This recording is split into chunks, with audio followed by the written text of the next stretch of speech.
Hello, I'm Lugatorix and welcome to my England faction guide for Medieval 2 Total War. Now, as some of you may know that have seen the channel before, I did a faction guide for every single faction in Rome Total War, where I discussed campaign strategy, buildings and units and all that kind of stuff, did brief summaries, and I'm going to be doing that for all of the playable Medieval 2 factions as well, starting with England today. So, no nonsense, let's get straight into the video. So, England, as you may have guessed, has a starting position around this region. You can see they have two settlements in what is now known as the British Isles, whatever you want to call it, Britain, and they have one settlement in modern day France, which we'll talk about in a second. The game says that they have the strengths of superb longbowmen and strong infantry, but a weakness of cavalry, so there you go. The campaign rules, 45 regions including the Jerusalem region, and England is a Catholic faction in the game, which is very important, particularly when you look at campaign strategy more so. But first of all, let's have a look at the units that England have, and we'll move on from there. Okay, so these are the units for England in Medieval 2 Total War. And as you can see, there are quite a few. There are a wider variety of units in Medieval 2 Total War as opposed to Rome. But anyway, we'll get straight on at the beginning. So peasants. Peasants have improved slightly in my opinion since Rome Total War. An attack of 4 and a defense of 3, but as the game kind of insinuates, they are really only good for cannon fodder. You don't want to be using them in a long sort of fight or anything really. They're just sort of in a placeholders, I suppose. Do not rely on peasants is all I'm saying, because poor morale and those terrible stats, you're not going to get very far with them, but of course you can get them in the early period. Next up, town militia. Slight improvement, honestly not a huge improvement. Attack of 5, defense of 7. Combat bonus in woods and snow is fairly decent. But again, these guys are sort of decent for garrisoning a town, particularly one that isn't going to be attacked very often. But, there are a lot better units, of course. Next up, Levy Spearmen. So a spearman unit for England, one of 2 spear infantry, I believe, at this stage. So early Levy Spearmen. Attack of 5, defense of 7, which is exactly the same as the town militia if you have a look. But also, these guys can do a skiltrum, which I believe is like similar to a phalanx. It's a defensive formation anyway, with spears. Bonus fighting cavalry, which is good. It's a good trait to have on a spearman. So these guys are kind of defensive, good for holding towns, I would say, particularly in the early stage, and as it says, effective against cavalry. Next up, spear militia. Now honestly, these are very, very similar. If you have a look, attack of 5, defense of 7, can do skiltrum. It's very, very similar. Between the two units. So yeah, honestly there's not a huge amount between these two lads in reality. Next up, armoured sergeants. I would say a fair amount better for sure. Attack of 7, which is 2 up, but defense of 14 is massively up. It's a big improvement, and if you like to have a good sort of defensive unit, even then these guys are quite good on the attack as well. These guys will stand and fight for a while. They haven't got good morale, they haven't got bad morale either like the peasants, which is a good thing indeed. Next up, Bill Militia. Bill Militia have an attack of 13, but as you can see, a defense of 1, which is extraordinarily low. These guys are heavy infantry, they're vulnerable to missiles, and yeah, they're not particularly well armoured. I mean, you can see their defense is 1. It's very, very poor, which is surprising, but there we go. Militia unit armed with a billhook and little armour, and they're not joking, of course. But a charge bonus of 4 is better than these other spearmen, for example. Next up, billmen. This is normal billmen. These guys, again, don't have a great defense, a defense of 3, but they have a much better attack compared to the previous units of 15. Again, they're vulnerable to missiles, so you have to use them situationally, but they can be useful because they're high attack. You can kind of use them as a shock troop, I'd imagine. Next up, heavy billmen. So heavy billmen, this is a big step up because of the defense, mainly because of the defense. The defense goes up from 3 to 10, but of course these are late period, so you won't be able to get them straight away for sure. Attack of 15 as well, so the same thing, but well armoured, good stamina. They are a step up from billmen, of course, but it's only really in the defence, which is a bit of a shame. Next up, heavy bill militia. Again, this is very similar. There's a lot of very similar units. If you look, these guys are superior bill militia, armed with a billhook and heavy armour, so these are better armoured than like these guys for sure. These are like heavier versions of the Bill Militia, essentially. Well-armoured versions of those which were previously mentioned. Next up, dismounted English Knights. Attack of 21 and defense of 13, which is very solid, particularly on the attack. But I believe it's quite hard to retrain English Knights and all these kind of lads, because a lot of the settlements won't have the capacity to do so. So these guys might look good, and they are good, but you want to use them sparingly because you won't be able to retrain them everywhere. You can't just throw them around. Saying that, they have got a good morale, they're well armoured and a good stamina, so they will stand and fight. The defense of 13 is honestly slightly underwhelming, but good morale, well armoured, it makes up for a lot of that for sure. Next up, an early unit now, dismounted feudal knights, but they are quite expensive. But for an early period unit, a defense of 21 and an attack of 13, that's pretty solid, particularly the defense. And again, the fact they're well armoured and good stamina and good morale means they will stand and fight for a long time, which in the early game is invaluable. You put these guys up against sort of militia units and they should tear through them, hopefully. Next up, armoured swordsmen. So if you look, relatively similar in terms of the stats, just a +1 defense on these guys. Any unit with good morale, well armoured and good stamina, that's good indeed. But these guys, as the game describes, are from the high period to the very, very latest period, so it's going to be a while. That's why dismounted feudal knights, which you can get a lot earlier in the game, they're pretty useful indeed. Peasant archers. Now, I mean, these guys aren't going to stand and fight in the melee, that is for sure. They are peasants for a start, and they're archers, so the combination of the two isn't exactly brilliant. A very underwhelming missile attack of 5, but they can use flaming missiles. I generally like missile troops. I'm a big fan of missile troops in general, so peasant archers I will still find a use for. If you give them high ground on a wall or something like that, they'll do an okay job, but obviously missile attack of 5, you can't expect them to do anything spectacular, and they haven't got really, really long range missiles. So, bit of a disappointment I suppose, but they're peasants after all, so low upkeep, low recruitment cost, low to retrain, it's pretty decent. Archer militia.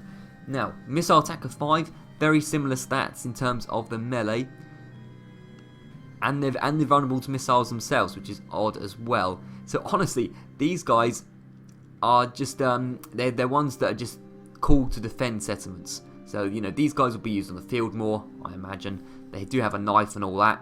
These guys, militia troops, so they're meant to be on the wall defending, but they're basically the same as the peasant archers in terms of stats.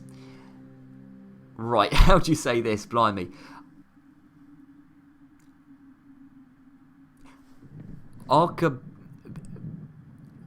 Yeah, these ones. So these guys have a missile attack of 14, which is significantly better than the 2 previous archers. These are missile troops. I just can't pronounce them. I'm sorry.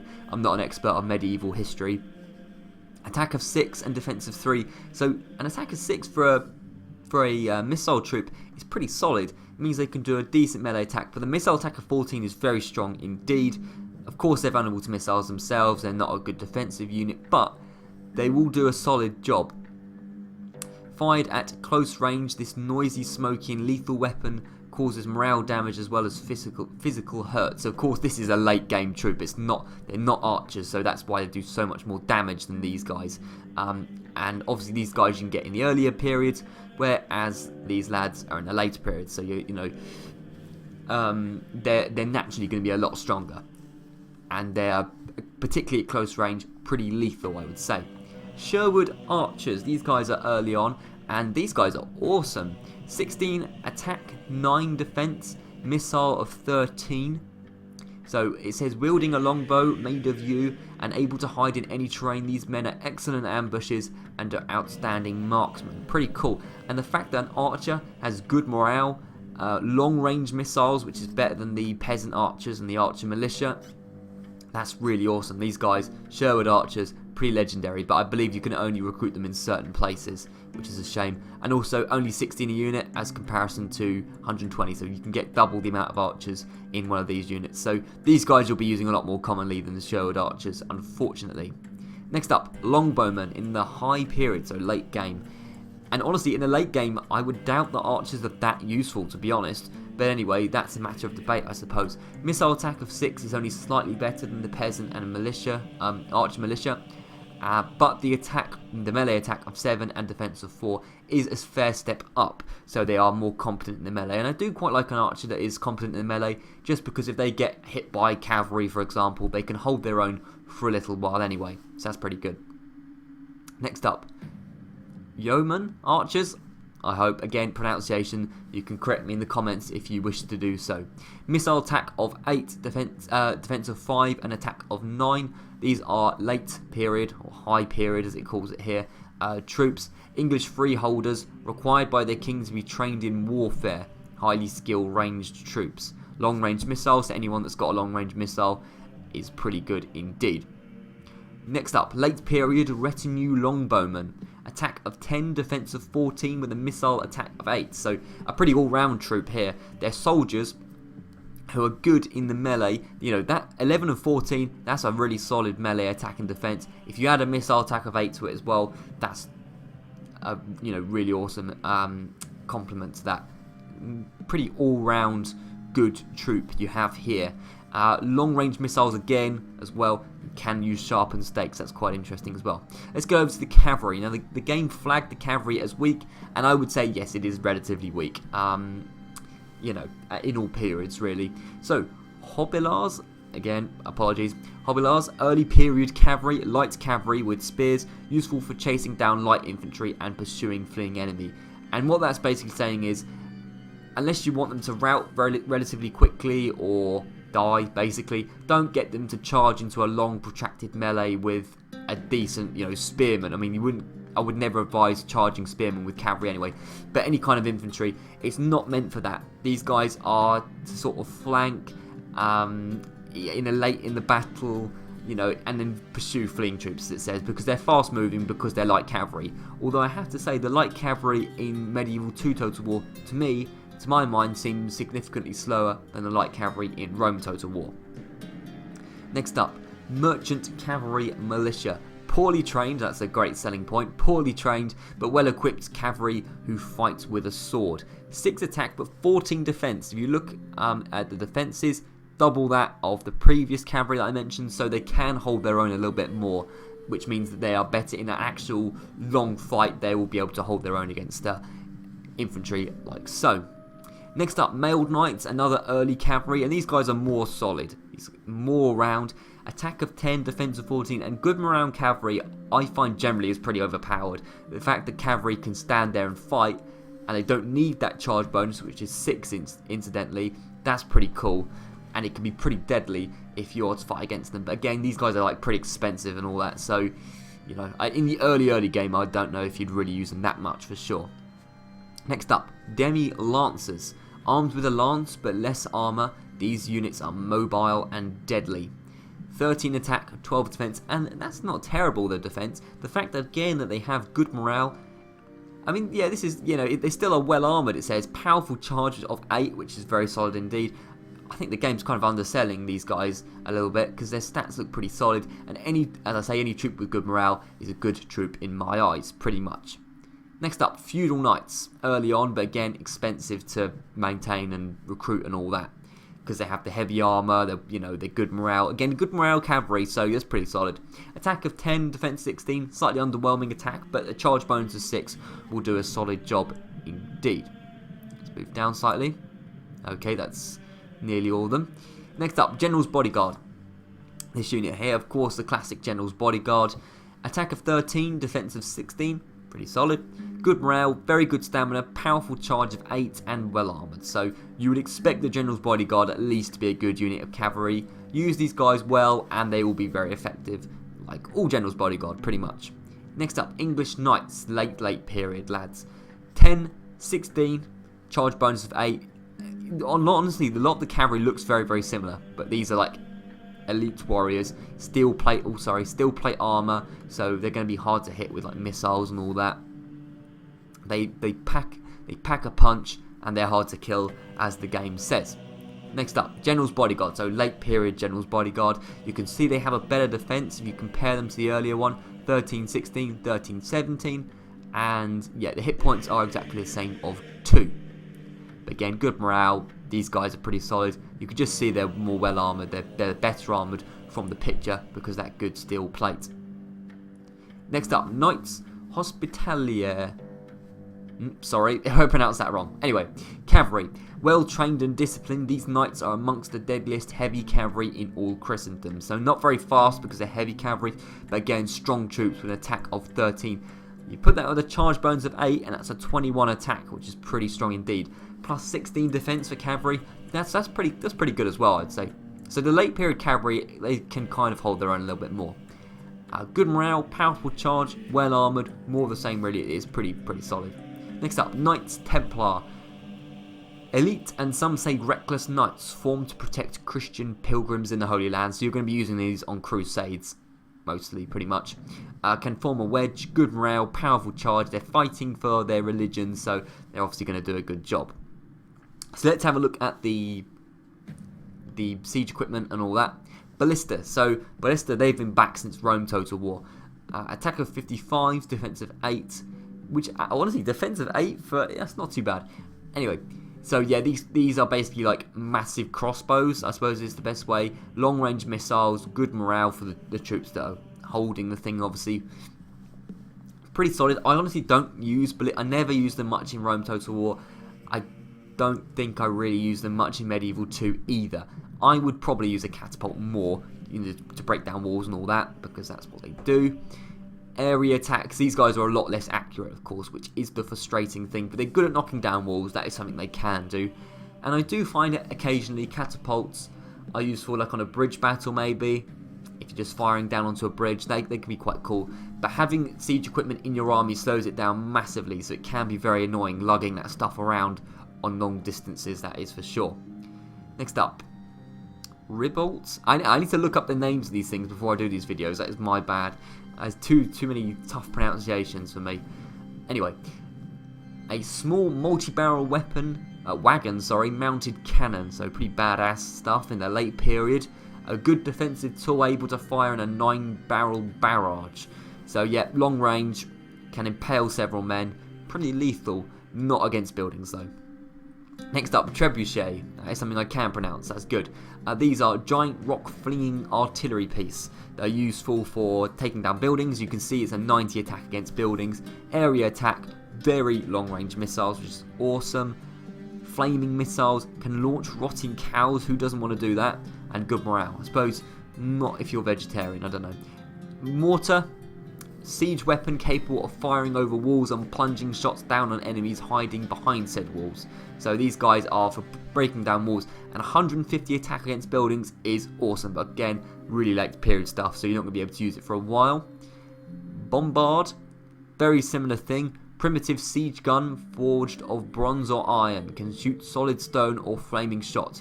Inaccurate versus units. You don't use this stuff against units really. It's more for breaking down walls.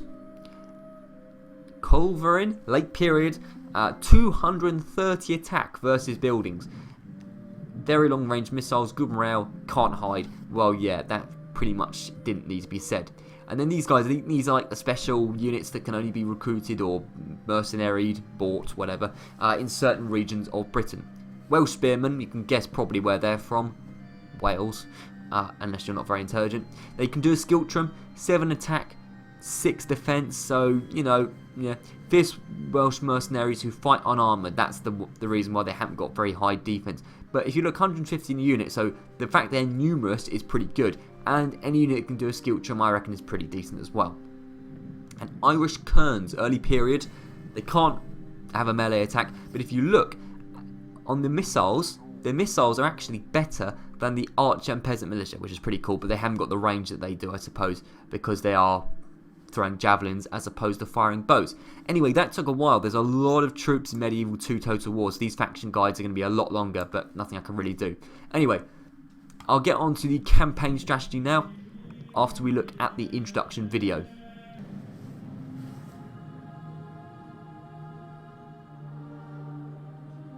With the Norman conquest and a crowned king came the dawning of a new era for England. Nobles ordered the construction of mighty castles to fortify the realm. To rule this land is a birthright, but to control it requires the courage and skill few possess.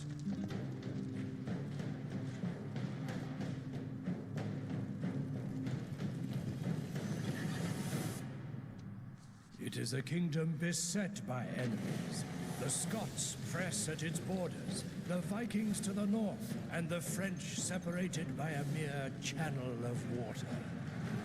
All of the country exists in a state of war, as even the common are called upon for duty.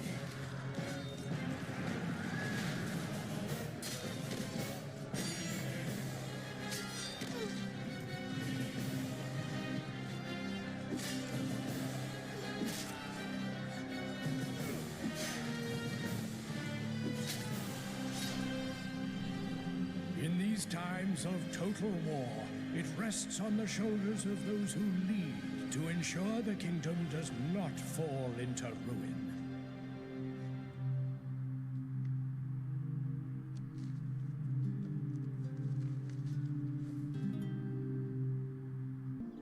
Right, so here we are. This is the England starting position. So 3 settlements, as you can see, and I'll be talking about campaign strategy in a second. But let's see where we actually start off. So we have Nottingham, London, and pronunciation time again. Caen? I don't know. I'm guessing that's how you say that settlement. Oh god, I'm not French, so I apologise if I've just pronounced your city wrong. But anyway, that place. So we have 3 places that we start off with, which is good. And I have to say, England's starting position is one of the strongest out of any of the factions. It's a really strong position. Anyone that starts on an island, such as modern day Britain, you have a massive advantage, clearly, in real life and in the game. In real life, would England, the allies, have won World War II if it wasn't for the fact that we were on an island, for example? So, big things like that, it makes a difference. So what my advice is, well, there's many ways to do it, so I'm not going to say categorically that my way is the best way, but I think there are several logical steps which you can take. First of all, I would consolidate the land on what is now modern day Britain. So what I'm going to do to show you the settlements relative to Nottingham and London, I'm going to take the fog of war off. Obviously, I don't normally play with the fog of war off, but just so I can show you the surrounding settlements so you know where they are, that's what I'm going to do. So, just quickly turn off the fog of war, and now we can actually see what is going on, which is good. Right, so as you can see, there are several settlements and another faction that are on what is now modern day UK. So my advice is, consolidate this land first. You want to take... I wouldn't bother expanding anywhere before you've got all this region sorted. Particularly, I would try and stymie the efforts of Scotland, purely because they only start off with 1 settlement, so they're not too difficult to take out. They'll likely go for Inverness very quickly, but if you are quick enough, you can actually stop them before they get to Inverness, and it will remain rebel. You do have to be pretty quick about that, though, sort of depending on how quick they are, I suppose. But yeah, like my opinion is, why would you start expanding into the Holy Land or France or rebel territory in Europe when there's still an enemy, a potential enemy, on your doorstep in Scotland and rebel territories that you haven't taken? It just seems stupid to me. So I would go for, obviously, York and Carnarvon, and you're likely to get missions telling you to do that anyway, particularly for the Welsh settlement over here as well. Dublin's a nice one to take again. It's on an island of its own. So it's relatively easy to take. Well, it's not relatively easy to take. It's relatively easy to hold, because the reason is mainly obviously at the beginning the majority of factions don't have a huge navy. They're unlikely to go for you. They're unlikely to bother to travel across sea to attack you. They're more likely to attack settlements that are on the same land mass as they are on. So yeah, York and Carnarvon you're likely to take anyway because of missions and all that, and you get rewards for taking them, which is obviously good. I would then try and eliminate Scotland. Now, as I say, if you get to Edinburgh quick enough before they take Inverness, then you can just wipe them out. If you take Edinburgh, then the other armies become rebel, and that's that. And you do have armies over here. You have this one of Prince Rufus. Why is this woman popping up? Sorry, I haven't played I had to uninstall it and reinstall it, and now I'm getting all the advice again, which is pretty decent. Yes, you have armies around here. You have an army in Nottingham as well. Not amazing armies, but they should do the job if you're quick enough. And you can hire mercenaries if you're desperate as well. 10,000 starting isn't a bad amount of money to start off with. Once you've consolidated lands around here, well, then you have options. I would go for, and another settlement I would go on for early on is Rennes. Or Rennes? Yeah, Rennes probably, I don't know. it's a nice rebel settlement to take. You can go for Bruges and Antwerp. I personally wouldn't, because they are quite vulnerable settlements. If you start getting into wars with the Catholic factions early, you know, Denmark and France and the Holy Roman Empire, which Antwerp and Bruges border practically, then you could be in a lot of trouble and you're going to overextend too quickly. And also, if you pile resources too much down here, you won't be able to stop the Scots that easily. So, for several reasons, I wouldn't go for Bruges and Antwerp. But Rennes, yeah, that's quite a good one to take. And you literally have an army of Captain Robin out here, ready to strike Rennes. So, it's just logical you go for that. Now, if it is me, I personally don't like attacking the Catholic factions too early. So, France, for example, and the Holy Roman Empire, and Denmark and all that. I don't. Some people literally don't care what the Pope thinks of them and they charge ahead, but obviously there are repercussions to doing so. But by the time you have consolidated land over in modern day UK, you can there'll probably be some sort of mission or crusade to go over to the Holy Land of Jerusalem and claim that in the name of Catholicism. At which point, going on a crusade is quite good to do. Unfortunately, England is about as far away from the crusading lands, not quite. If you were in, you know, Denmark, maybe it's slightly further away by boat, but it's one of the most far away factions from the Holy Land as you can get. But it is worth going on a crusade. Crusades are great. They help the generals grow. You get a lot of good units you can have. You don't pay for the units while you're on crusade and blah blah blah. So going on crusade is a pretty good thing as well. And the Pope likes you, so you can bend his will very slightly a bit later. So I would recommend going towards the Holy Land and not attacking France too quickly. But when the time comes, you'll have a strong base here, which France won't be able to attack. They just won't attack. You're more likely to get attacked by Portugal. It's something I've seen a couple of times before, where Portugal likes to go and take Dublin or Carnarvon. It's a bit odd. So maybe watch out for that. But no, in general, don't worry too much about these lands. Then once you've consolidated land here, you can pour troops south without having to worry about the presence of the Scots or the fact that Carnarvon is still rebel and you haven't bothered to take it yet. So that's my advice basically on the campaign, is consolidate Holy Land, and then you can start attacking the Catholic factions. That's my advice, but you know, you can go on the internet and find lots of different advice. That's the nature of Medieval 2 Total War. You can kind of do it many ways as you want. You know, I've seen people go for, you know, Oslo and Stockholm and go for Denmark before they go for France. It's not what I would do, but you can do it if you want. Right, what we'll do to end the episode is look at the different buildings that the England faction can have, and then we'll call it a day. So these are the different buildings that you can have in a city. I will start from the top. That's probably logical. So the different types of walls you can see here. This, you know, is similar for quite a few factions of this type. You can see that at each level, up from village to large city, you get a better level of walls. Pretty logical, really. Improved towers, barracks, military academy, siege stuff to make, you know, siege works, siege trade, ports. For trade, you know, you can get from a grain exchange to a merchant's quarter. Churches, of course, it's a Catholic faction, so you get up to a huge cathedral or chapel or whatever. And then these are the guilds. These are the different guilds: assassins, masons, theologians, merchants, alchemists, thieves, explorers, swordsmiths, knights, hospitalier, and a horse breeders guild.